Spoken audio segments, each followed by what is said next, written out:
Kara believes that ignorance could be the reason why at least 26 transgender people were violently killed in the U.S. last year. For at least 74% of victims of anti-transgender violence in the last 2 years, their gender was mislabeled in police reports. And maybe that's partly because only 4 in 10 Americans say they personally know someone who is transgender, making it hard for someone like Kara to feel a sense of belonging. You'll see all kinds of cars. We just saw 2 hearses pass each other right on the bricks behind me, so that was pretty cool and very unexpected. A nightmare for you. Tough talk from a Michigan sheriff who wants it known that child predators are not welcome on his streets. 4 dozen people from several counties have been arrested in 3 sting operations to catch people attempting to have sex with underage children. All right, Rachel, thank you. Now, it's not the first run-in with the law for Joshua Rosebush. The 29-year-old has several prior convictions, including multiple incidents of assaulting an officer. New tonight, I talk with one of those former students who's sharing her story in an exclusive interview. I was a really, really good kid. Sagan Isham was a parent's dream. I was president of the garden club. I played varsity sports. I was on National Honor Society. But now she refuses to set foot inside the high school that once gave her a diploma. And this tarnished everything for me. She says that's because of Dave Davis. Davis was a coach of several sports and secretary in the Atherton School District for much of the 2000s, and he was Sagan's coach for several years. My dad was friends with him. I played sports year-round in school, and he was my basketball coach. She says an incident her senior year in 2006 involving Coach Davis compelled her to come forward 2 years later and ignited an investigation into Davis's actions. In a 2008 letter obtained by TV5 through a Freedom of Information Act request, Atherton's superintendent detailed for the school board what his investigation found. The letter states a 17-year-old senior at Atherton told school officials about a Pistons basketball game Davis invited her to. The girl stated Davis gave her alcohol at his house and then they left for the game. Sagan says that 17-year-old girl was her. I remember he made a couple comments to me about being able to see my underwear, or tried to put his arm around my chair at the game, and I just kind of got uncomfortable and shrug it off, move away. But the uncomfortable feeling she says she shrugged off during the game escalated when they returned to Davis's home. He put his hand on my shoulder while I had my back turned and kind of moved my bra strap and jersey down because I was wearing a basketball jersey, and kind of turned around and pulled out his wallet and put money on the table and said, "How much?" Those details consistent with the information given to school investigators in 2008. Sagan says she panicked and got out of there and went to a friend's house. Just being so embarrassed and ashamed, and also not sure what to do. This man was friends with my father. I had to see him the next day at school. It took Sagan 2 years to find the strength to tell her dad. I told him, and he was shocked, and he kind of just looked at me. He's like, I can't not tell anybody about this. I have to go forward with this. I said, "Dad, do what you have to do." When confronted by school officials with the allegations, Davis admitted to taking her to the game, but denied ever supplying alcohol, touching her, or propositioning her with money. But the superintendent recommended the Board of Education terminate Davis, and Davis resigned a week later. Nobody prepares young girls for this sort of thing and how to handle it. Schools don't teach girls to prioritize feeling safe over being nice, and that's a problem. A problem that surfaced at another school. An investigation at Goodrich area schools obtained by TV5 claims Dave Davis used his position as the assistant principal and athletic director to identify and groom students who he would later approach, offering to purchase naked selfie photographs of these students. Sagan believes this all could have been prevented. It breaks my heart for those girls. It makes me really angry that the school that I went to and spent so much time at allowed him to leave without a trace and allowed him to go to the next school. And just like Atherton, the interim superintendent at Goodrich recommended the board terminate Davis, to which Davis also resigned before that decision could be made. It's another slap on the wrist. How many times can you slap this person on the wrist for doing the same thing to young girls? We've reached out to Davis and his attorney, who would only say Davis resigned from Goodrich for personal reasons.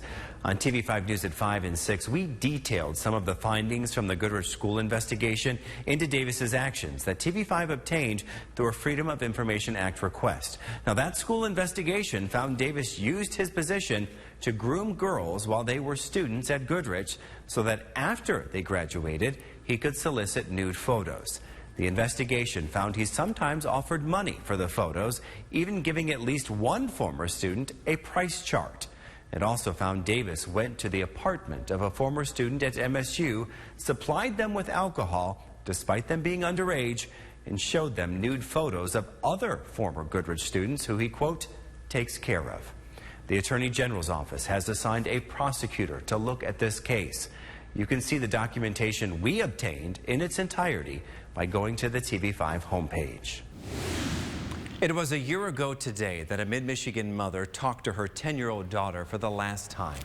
An undetected heart condition took London Eisenbeis's young life and left her family heartbroken. The tragedy putting her mom into action as she navigates her own heartache to find the reason to live once again. And that journey is taking her to places she never imagined. Each day starts anew on the small Puerto Rican island of Vieques, still emerging from devastating hurricanes more than a year ago. And on this morning, a welcomed visitor offering a little help and hope, arriving from 2,000 miles away. It's surreal. Like, how did we get here? A question Tina Eisenbeis asks herself every day. No matter how far away from home, she wakes up with overwhelming grief. A year ago, her 10-year-old daughter, London, was ripped from her by an undetected heart condition. Everything that's happened within the last year, looking back on it, I can't believe that all happened. Hard to believe because in a sea of painful grief, a new purpose has washed ashore for this devastated mom. She's healing her own broken heart by helping others. Every step she takes is driving her to let the world know about London. She formed the London Strong Foundation, and it caught the attention of a woman on social media, a woman who once lived in mid-Michigan who now calls Vieques home. I thought maybe she just may want to come down here and maybe just get away from everything. Tina wanted to get away, but only if it fulfilled her purpose. She wanted to teach life-saving skills to island children the same age as her London. She passed away in February. On a hot day, huddled under a carport on a street where most buildings still don't have power, she demonstrated CPR and how to use an automated external defibrillator, or AED. Push hard, push. Though they didn't speak the same language, that barrier disappeared. And she saw the same curiosity and eagerness she saw in London in the face of each child. She was very clear on the steps they needed to take. She was really loving. Sometimes we think that they're not paying attention, but they are. And when the time comes to prove it, they're the first ones to react. I know London would have loved every minute of it. And Tina is making sure these children can use these life-saving skills someday if needed by donating the right supplies to the only fire department on the island. We need a simple battery. A simple but expensive battery for this small department nestled next to the vacant hospital. Once the only place for medical treatment on the 20-mile-long island, it now sits abandoned after the hurricanes. Llame pidiendo ayuda. With only a few AEDs known to be in Vieques, Tina was happy to donate the critical equipment she hopes will help keep another parent from being forced to live with the heartache she feels every day. This is the thing that make the difference. You know, we don't have to do a lot of things or maybe a big things. But it is a big thing for a little island still showing visible scars. But beyond the damage lies a thriving human spirit, the same spirit keeping this mom alive. And she will continue to leave a little piece of her daughter London everywhere she goes.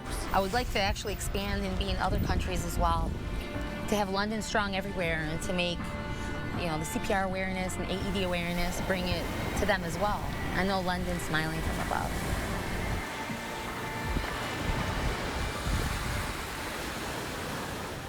And Tina's mission doesn't stop there. London loved animals, and because of her, the helpless animals on the island are getting relief.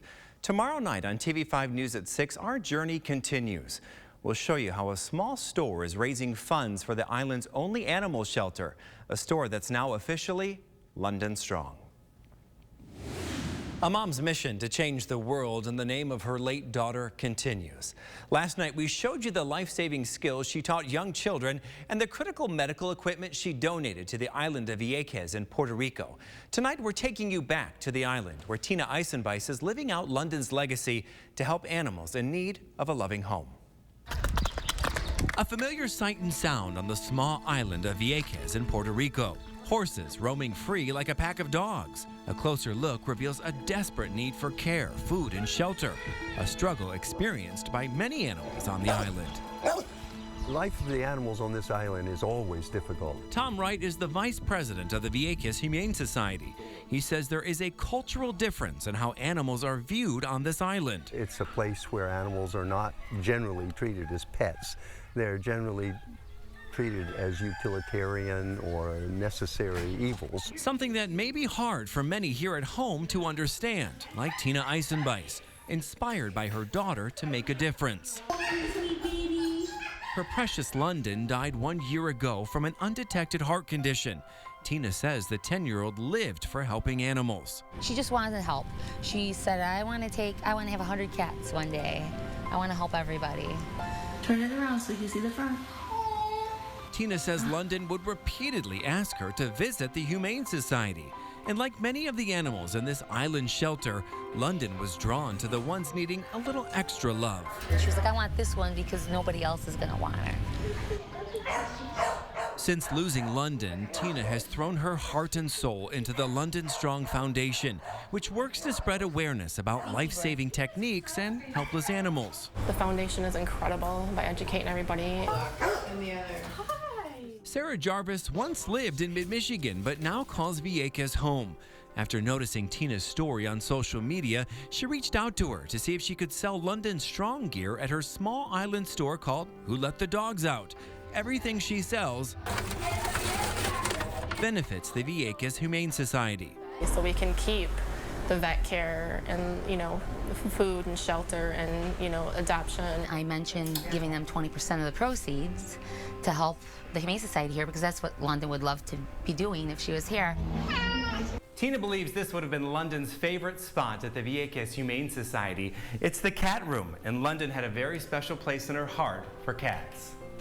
You love your kitty, don't ya? The kitty room was amazing. Walking in and they're all coming and meowing, touch me, pet me, play with me. Oh, she would have loved the kitty room. A sentiment that's shared by Tom. For the past 15 years, this small sanctuary has given him a purpose. And witnessing it is giving Tina hope that she's on the right path to finding her own. A journey guided by a force that is London Strong. I know London would have loved every minute of it, especially the cat room. Even the puppies, just from the puppies to the cat room, how they take care of the animals here. That's what she always wanted to do. Was she would say I would take any animal in to take care of them.